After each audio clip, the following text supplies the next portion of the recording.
Sa mini adventure na ito, may papakita ko sa inyo. Mga ginagawa ko sa likod ng camera na hindi nyo pa nalalaman. Dito to. Ay, nagbigti. Welcome to my office. Sa episode na ito, hindi ko masasabing talagang adventure ito. Dito lang kasi ito sa baba namin. Ito yung paborito kong spot. Magtatatlong araw na kasi ako hindi nakakalusong. Di ba, dumaan si Inday. Salamat sa Diyos, hindi naman tayo nahagip. Pero walang tigil ang ulan. 5 araw. Syempre, bumaha. Kaya ngayon lang nakalusong. Pero bukod sa hunting, may share ako sa inyo ha. Ito yung mga maliliit na detalye na ginagawa ko tuwing may vlog. Pupunta ako sa isang lugar. Di ba, may mga gamit tayo na hindi naman kailangan dalhin sa ilog.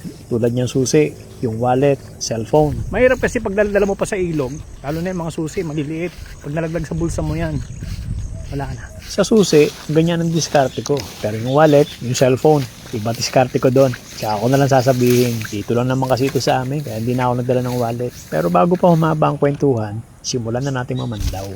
Welcome to my office. Dito pa rin tayo. Spot na pinaglagyan ko, malapit din lang. Umilab na oh. Bumahaan nung nakaraan. Nagtatayo ko dito yung tubig. Pandawin muna natin yung isang kawil bago ko sabihin yung ikalawa kong sikreto. Ilang piraso lang naman ang nilatag ko kahapon.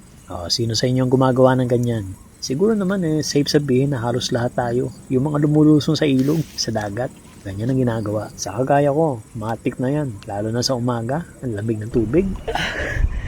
Umiihi talaga ako sa salawal. Lalo na pag malamig ang tubig sa umaga. Napaaga lang Tinatapat ko talaga pag nakalubog na ako sa ilog. Ilaw! Okay, eto yung susunod na kawil. Yan naglalagay ako ng mga markings. Mga bagay na hindi gaanong halata. Halos lahat kasi ng mga kawil ko nakalubog sa tubig. Iniwasan ko na may makakita. Lalo na madalas, tanghali na ako namamandaw. Tulad nito nakalubog ito kinapa ko lang pero parang may huli. Sa spot kasi na ito, bihirang-bihira ako mapigo. Mababaw lang pero napakaganda ng lungga. Nagbigti. Sabi ko na nagbigti na siya Maliit lang pero pwede na yan. Hindi naman ako umaasa na makakahuli ng malaki sa lugar na ito. Tignan nyo ang sabit bubuhayin kaya siya niyan. 7 kawil. Isang igat. Yan ang huli natin sa adventure na ito.